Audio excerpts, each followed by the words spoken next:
O Livro dos Médiuns. Segunda parte. Capítulo 24.2.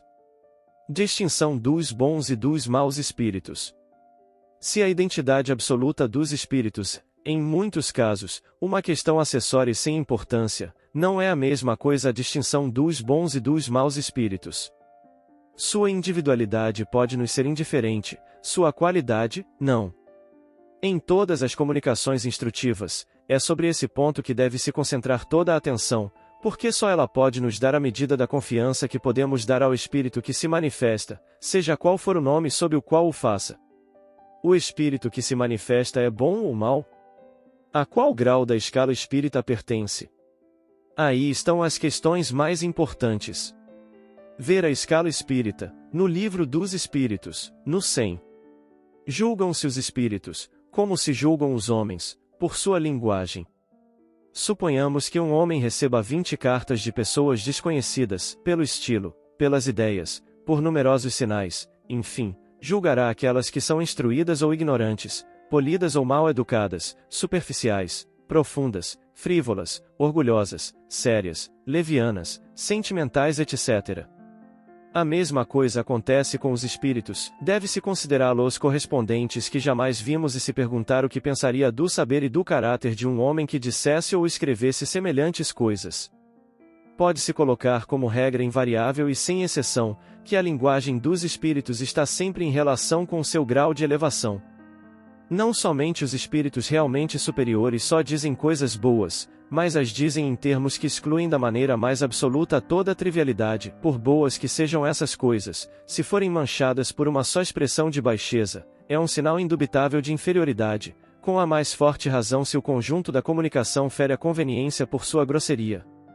A linguagem revela sempre a origem, seja pelo pensamento que traduz, seja por sua forma, e mesmo que um espírito queira nos enganar sobre sua pretendida superioridade, basta conversar algum tempo com ele para o julgar. A bondade e a benevolência são ainda atributos essenciais dos espíritos depurados, não têm ódio pelos homens nem pelos outros espíritos, lamentam as fraquezas, criticam os erros, mas sempre com moderação, sem amargura nem animosidade. Se admitirmos que os espíritos verdadeiramente bons não podem querer senão o bem e não podem dizer senão coisas boas, concluímos que tudo aquilo que, na linguagem dos espíritos, revela uma falta de bondade e de benevolência, não pode emanar deles. A inteligência está longe de ser um sinal de superioridade, porque a inteligência e a moral não marcham juntas. Um espírito pode ser bom, benevolente, e ter conhecimentos limitados, enquanto que um espírito inteligente e instruído pode ser muito inferior em moralidade. Acredita-se, geralmente, que interrogando o espírito de um homem que foi sábio em uma especialidade sobre a terra, obtém-se a verdade com maior segurança. Isso é lógico, mas nem sempre é verdade. A experiência mostra que os sábios tanto quanto os outros homens, sobretudo aqueles que deixaram a terra há pouco tempo, estão ainda sob o império dos preconceitos da vida corporal, não se livram imediatamente de espírito de sistema. Pode ser que, sob a influência das ideias que alimentaram em vida e das quais fizeram um título de glória, vejam menos claro que nós pensamos. Não damos esse princípio como uma regra, longe disso, dizemos apenas que isso se vê e que, por consequência, sua ciência humana não é sempre uma prova de sua infalibilidade como espírito. Submetendo todas as comunicações a um exame escrupuloso, sondando e analisando as ideias e as expressões, como se faz quando se trata de julgar uma obra literária, rejeitando sem hesitar tudo o que peça contra a lógica e o bom senso, tudo o que desmente o caráter do espírito que se julga manifestar, desencorajam-se os espíritos zombeteiros, que acabam por se retirar, uma vez convencidos de que não podem nos enganar. Repetimos, esse meio é único, mas é infalível, porque não há má comunicação que possa resistir a uma crítica rigorosa. Os bons espíritos não se ofendem nunca, pois que eles próprios o aconselham e porque nada têm a temer, só os maus se formalizam e procuram nos dissuadir, porque têm tudo a perder. Por isso mesmo provam aquilo que são.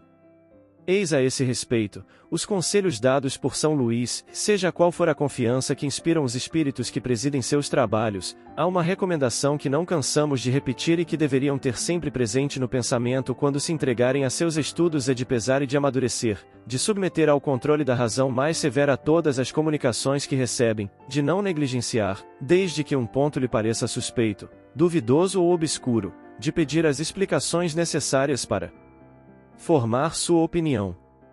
Pode-se resumir os meios de reconhecer a qualidade dos espíritos nos princípios seguintes. Primeiro, não há melhor critério para reconhecer o valor dos espíritos que o bom senso. Toda fórmula dada para isso pelos próprios espíritos é absurda e não pode emanar de espíritos superiores. Segundo, julgam-se os espíritos por sua linguagem e suas ações. Suas ações são os sentimentos que inspiram e os conselhos que dão. Terceiro, admitindo-se que os bons espíritos só podem dizer e fazer o que é bom, tudo o que é mal não pode vir de um bom espírito. Quarto, os espíritos superiores têm uma linguagem sempre digna, nobre, elevada, sem mistura com trivialidade, dizem tudo com simplicidade e modéstia, não se vangloriam nunca, não fazem exibição de seu saber nem de sua posição entre os outros. Os espíritos inferiores ou vulgares têm sempre um reflexo das paixões humanas, toda expressão que indica a baixeza, a suficiência, a arrogância, a fanfarronice, a mordacidade, é um indicador característico da inferioridade ou da trapaça, se um espírito se apresenta com um nome respeitável e venerado. Quinto, não é necessário julgar os espíritos pela forma material e a correção do estilo, mas sondar o sentido íntimo, analisar suas palavras, pesá-las fria e maduramente sem prevenção. Toda falta de lógica, de razão e de sabedoria não pode deixar dúvida sobre sua origem, seja qual for o nome com o qual o espírito se adorne. Ver item número 224. Sexto, a linguagem dos espíritos elevados é sempre idêntica, não pela forma, mas pelo fundo. Os pensamentos são os mesmos, qualquer que seja o tempo e o lugar, podem ser mais ou menos desenvolvidos, segundo as circunstâncias, as necessidades e as facilidades de se comunicar, mas não serão contraditórios. Se duas comunicações, levando o mesmo nome, estão em oposição uma à outra, uma das duas é evidentemente apócrifa e a verdadeira será aquela na qual nada desmente o caráter conhecido do personagem. Entre duas comunicações assinadas, por exemplo, de São Vicente de Paulo, na qual prega a união e a caridade e na outra procura semear a discórdia, não há pessoa sensata que possa se enganar. Sétimo, os bons espíritos só dizem o que sabem, calam-se ou confessam sua ignorância sobre o que não sabem. Os maus falam de tudo com segurança sem se importar com a verdade. Toda heresia científica notória, todo princípio que choca o bom senso, mostra a fraude se o espírito se apresenta como um espírito esclarecido. Oitavo. Podemos ainda reconhecer os espíritos levianos pela facilidade com que predizem o futuro e precisam de fatos materiais que não nos é dado conhecer. Os bons espíritos podem fazer pressentir as coisas futuras desde que esse conhecimento possa ser útil, mas não determinam nunca as datas, todo anúncio de acontecimentos à época fixa é indício de mistificação. Nono, os espíritos superiores se exprimem simplesmente, sem prolixidade. Seu estilo é conciso, sem excluir a poesia das ideias e das expressões, claro, inteligível para todos, não pede esforço para ser compreendido, tem a arte de dizer muito em poucas palavras, porque cada palavra tem o seu alcance. Os espíritos inferiores, ou falsos sábios, escondem sob frases enfáticas o vazio das ideias. Sua linguagem é sempre pretensiosa, ridícula ou obscura, a força de querer parecer profunda. Décimo, os bons espíritos não dão ordens nunca, não se impõem, aconselham, e se não os escutam, se retiram. Os maus são impetuosos, dão ordens, querem ser obedecidos e não se afastam. Todo espírito que se impõe traz sua origem. São exclusivos e absolutos em suas opiniões e pretendem ter sozinhos o privilégio da verdade. Exigem uma crença cega e não apelam à razão, porque sabem que a razão os desmascararia. 11º, os bons espíritos não bajulam, aprovam quando se faz o bem, mas sempre com reserva, os maus fazem elogios exagerados, estimulam o orgulho e a vaidade sempre pregando a humildade, procurando exaltar a importância pessoal daqueles que sabem conquistar. 12º, os espíritos superiores estão acima das puerilidades da forma em todas as coisas. Só os espíritos vulgares podem dar importância a detalhes mesquinhos, incompatíveis com as ideias verdadeiramente elevadas.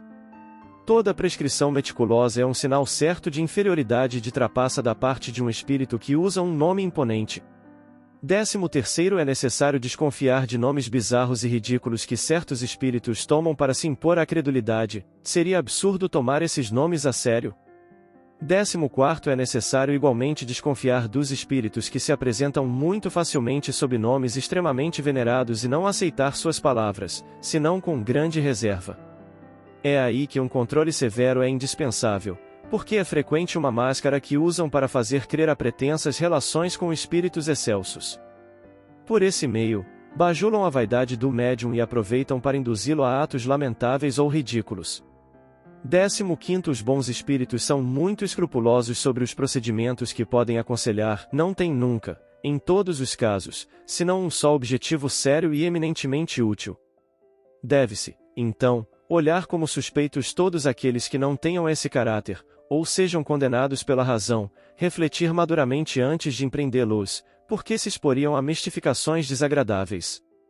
16º, reconhecemos assim os bons espíritos por sua prudente reserva sobre todas as coisas que podem comprometer.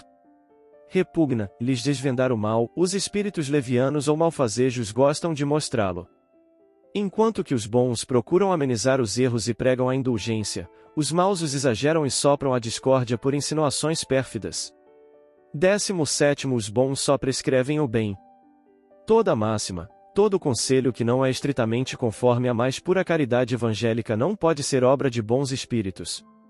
18º, os bons espíritos não aconselham nunca senão coisas perfeitamente racionais. Toda recomendação que se afastar da linha reta do bom senso ou das leis imutáveis da natureza, acusa um espírito limitado e, por consequência, pouco digno de confiança. 19º, os espíritos maus, ou simplesmente imperfeitos, se traem ainda por sinais materiais que não poderiam enganar ninguém. Sua ação sobre o médium é algumas vezes violenta e provoca nele movimentos bruscos e nervosos, uma agitação febril e convulsiva que contrasta com a calma e a doçura dos bons. 20º, os espíritos imperfeitos se aproveitam dos meios de comunicação de que dispõem para dar pérfidos conselhos. Excitam e desconfiança e animosidade contra aqueles que lhes são antipáticos, aqueles que podem desmascarar suas imposturas são o objeto de suas investidas.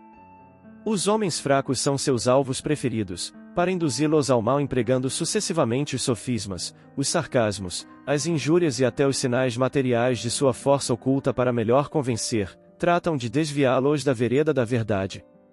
21º, o espírito de homens que tiveram sobre a terra uma única preocupação, material ou moral, se não estão livres da influência da matéria, estão ainda sob o império das ideias terrestres e levam com eles uma parte dos preconceitos, das predileções e mesmo das manias que tinham aqui. Isso é fácil reconhecer em sua linguagem. 22º, os conhecimentos que certos espíritos se enfeitam com uma espécie de ostentação não são um sinal de sua superioridade. A inalterável pureza dos sentimentos morais é a verdadeira pedra de toque. 23º, não basta interrogar um espírito para conhecer a verdade. É necessário, antes de tudo, saber a quem se dirige, porque os espíritos inferiores, ignorantes, tratam com frivolidade as questões mais sérias. Não basta também que um espírito tenha sido um grande homem sobre a terra para ter no mundo espírita a soberana ciência. Só a virtude pode, purificando-o, reaproximá-lo de Deus e aumentar seus conhecimentos. 24º, da parte dos espíritos superiores, os gracejos são finos e espirituosos, mas nunca triviais. Entre os espíritos zombeteiros que não são grosseiros, a sátira mordaz é feita a calhar. 25º, estudando com cuidado o caráter dos espíritos que se apresentam, principalmente do ponto de vista moral, podemos reconhecer sua natureza e o grau de confiança que podemos lhes dar. O bom senso não se enganará. 26º, para julgar os espíritos, como para julgar os homens, é necessário primeiro saber julgar a si mesmo. Há infelizmente muitas pessoas que tomam sua opinião pessoal por medida exclusiva do bom e do mal, do verdadeiro e do falso, tudo aquilo que contradiz sua maneira de ver, suas ideias, o sistema que conceberam ou adotaram, é mal a seus olhos. De tais pessoas falta evidentemente a primeira qualidade para uma sadia apreciação e a retidão do julgamento, mas elas nem se apercebem disso, é o defeito que mais enganos produz. Todas estas instruções decorrem da experiência e dos ensinamentos dados pelos Espíritos. Nós os completamos pelas respostas dadas por eles sobre os pontos mais importantes. Perguntas sobre a natureza e a identidade dos Espíritos.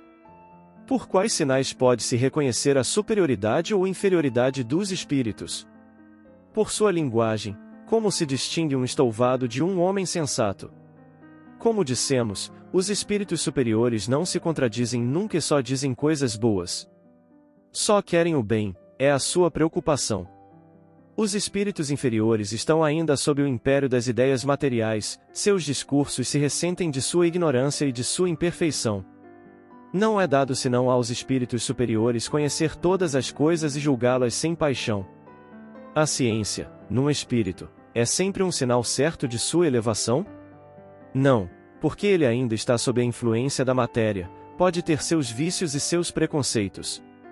Há pessoas que são neste mundo excessivamente ciumentas e orgulhosas, acredita que, ao deixar esse mundo, perdem seus defeitos? De resto, depois que partem daí, principalmente aquelas que tiveram paixões bem fortes, uma espécie de atmosfera que as envolve e lhes deixa todas essas más coisas. Esses espíritos meio imperfeitos são mais perigosos que os maus, porque a maioria deles reúne a astúcia e o orgulho à inteligência. Por seu pretenso saber, impõe às pessoas simples e aos ignorantes que aceitam sem controle suas teorias absurdas e mentirosas, ainda que essas teorias não possam prevalecer contra a verdade, não fazem apenas um pequeno mal momentâneo, porque entravam a marcha do espiritismo e os médiuns não enxergam ingenuamente o mérito do que lhes é comunicado. Isso pede um estudo apurado da parte dos espíritas esclarecidos e dos médiuns, é para distinguir o falso do verdadeiro que é necessário prestar toda a sua atenção.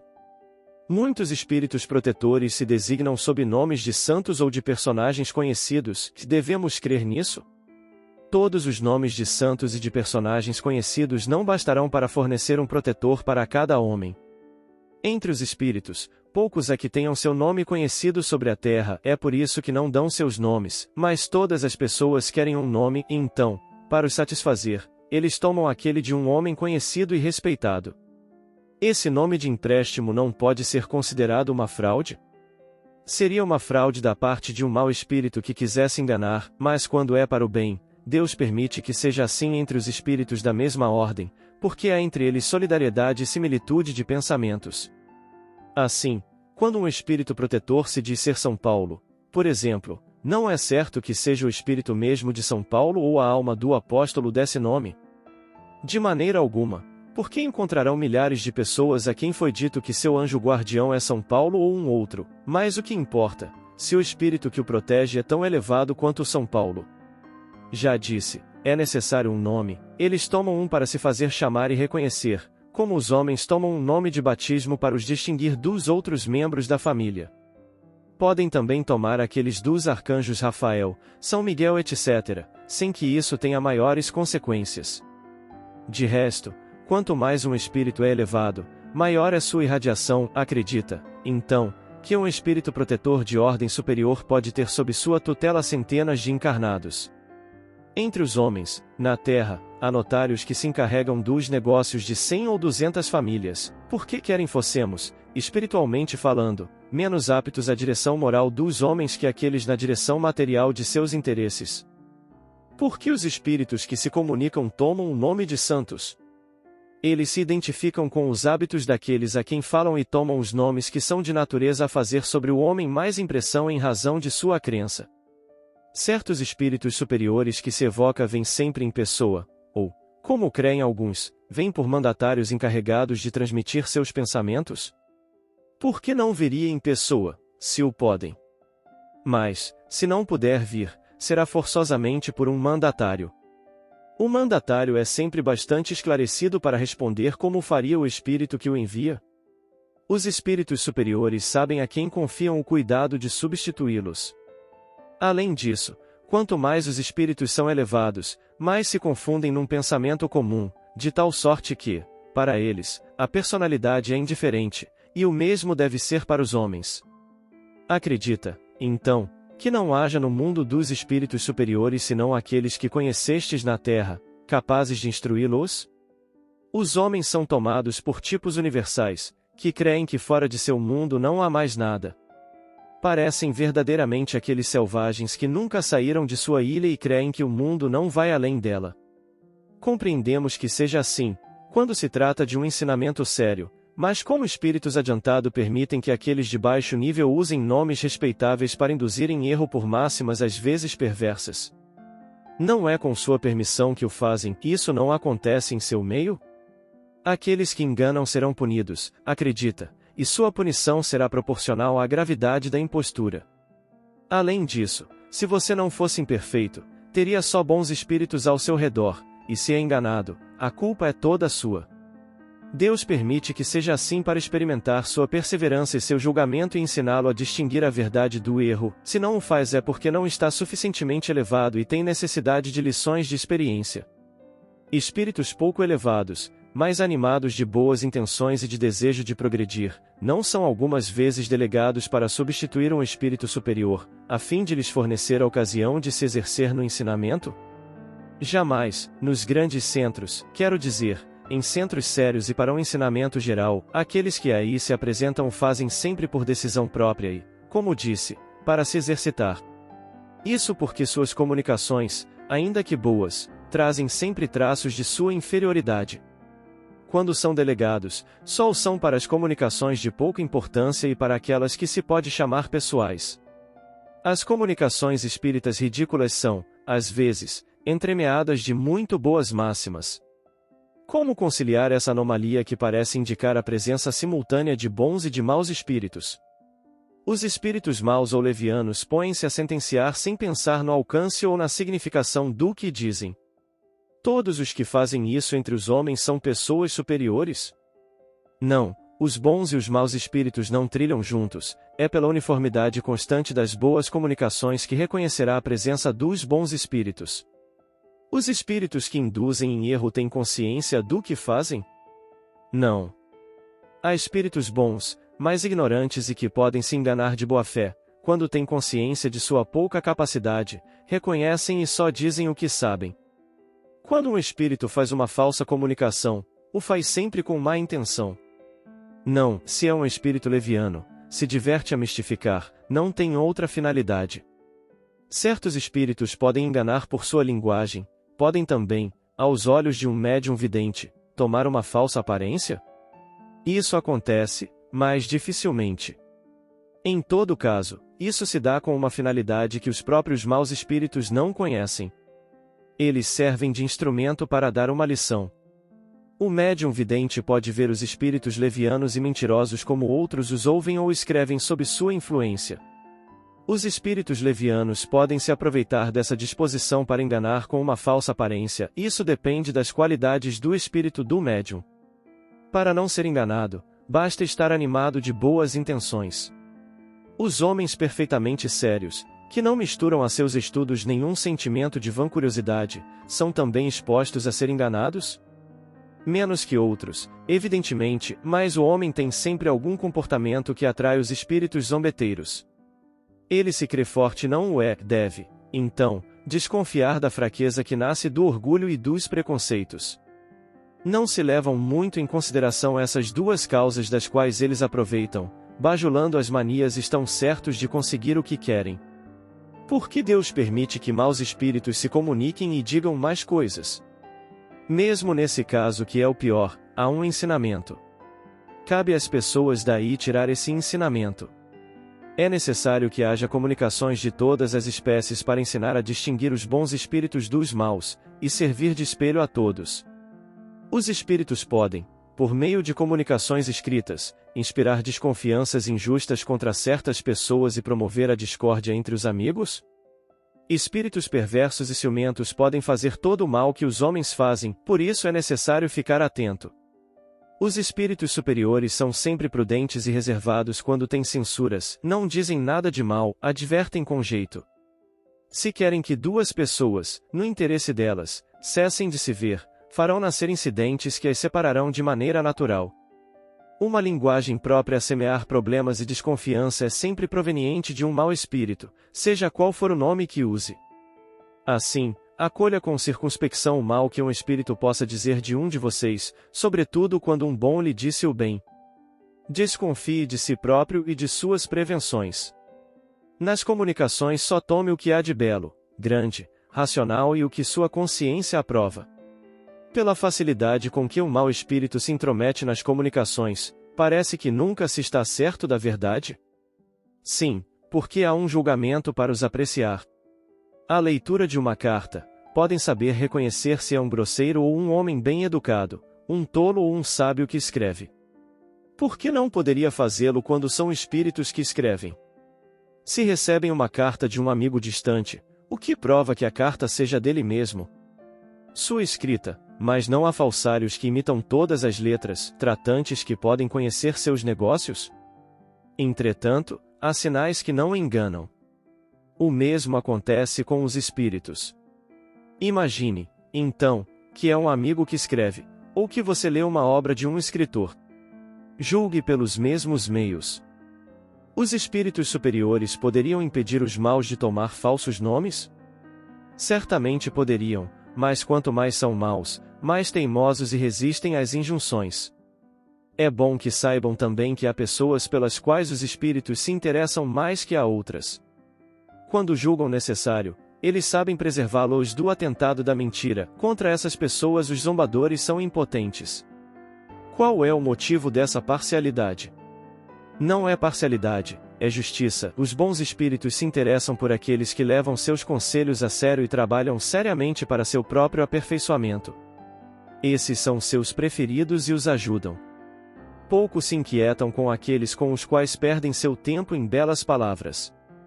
Por que Deus permite aos espíritos de cometer o sacrilégio de tomar falsamente nomes venerados? Poderiam perguntar também por que Deus permite aos homens mentir e blasfemar. Os espíritos, assim como os homens, têm seu livre arbítrio tanto no mal como no bem, mas nem a um como ao outro a justiça de Deus faltará. Há fórmulas eficazes para expulsar os espíritos zombeteiros? Fórmula é matéria, bom pensamento em Deus vale mais. Certos espíritos disseram ter sinais gráficos inimitáveis, espécie de emblemas que podem fazer reconhecer e constatar sua identidade. Isso é verdade? Os espíritos superiores não têm outros sinais para se fazer reconhecer que a superioridade de suas ideias e de sua linguagem. Todos os espíritos podem imitar um sinal material. Quanto aos espíritos inferiores, eles se traem de tantas maneiras que é preciso ser cego para se deixar enganar. Os espíritos zombeteiros não podem também imitar o pensamento? Imitam o pensamento como os cenários de teatro imitam a natureza. Parece fácil descobrir a fraude por um estudo atento? Não duvidem. Os espíritos não enganam senão aqueles que se deixam enganar. É necessário ter olhos de negociante de diamantes para distinguir a verdadeira pedra da falsa. Aquele que não sabe distinguir a pedra fina da falsa se dirige ao lapidário. Há pessoas que se deixam seduzir por uma linguagem enfática, que dão mais valor a palavras que ideias, que tomam mesmo ideias falsas e vulgares por ideias sublimes. Como essas pessoas, que não são capazes de julgar as obras dos homens, podem julgar a dos espíritos? Quando essas pessoas têm modéstia suficiente para reconhecer sua incompetência, não confiam nelas mesmas. Quando por orgulho se creem mais capazes do que são, pagam o preço de sua vã vaidade.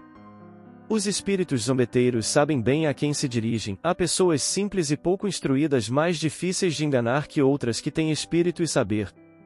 Bajulando as paixões, fazem do homem tudo o que querem. Na escrita, os maus espíritos se traem algumas vezes por sinais materiais involuntários? Os habilidosos, não, os desajeitados se atrapalham. Todo sinal inútil e pueril é um índice certo de inferioridade, os espíritos superiores nada fazem de inútil. Muitos médiuns reconhecem os bons e maus espíritos por uma impressão agradável ou penosa que sentem à sua aproximação. Perguntamos se a impressão desagradável, a agitação convulsiva, o mal-estar, em uma palavra, são sempre indícios da má natureza dos espíritos que se manifestam? O médium experimenta as sensações do estado no qual se encontra o espírito que vem a ele. Quando o espírito é feliz, está tranquilo, leve, calmo. Quando é infeliz, ele fica agitado, febril e essa agitação passa naturalmente para o sistema nervoso do médium. De resto, é assim que é o homem sobre a terra, e aquele que é bom é calmo e tranquilo, aquele que é mau está sempre agitado. Nota, e há médiuns de maior ou menor impressionabilidade nervosa, pelo que a agitação não se pode considerar como regra absoluta. Aqui, como em tudo, devem ter-se em conta as circunstâncias. O caráter penoso e desagradável da impressão é um efeito de contraste, porquanto, se o espírito do médium simpatiza com o mau espírito que se manifesta, nada ou muito pouco a proximidade deste o afetará. Todavia, é preciso se não confunda a rapidez da escrita, que deriva da extrema flexibilidade de certos médiuns, com a agitação convulsiva que os médiuns mais lentos podem experimentar ao contato dos espíritos imperfeitos.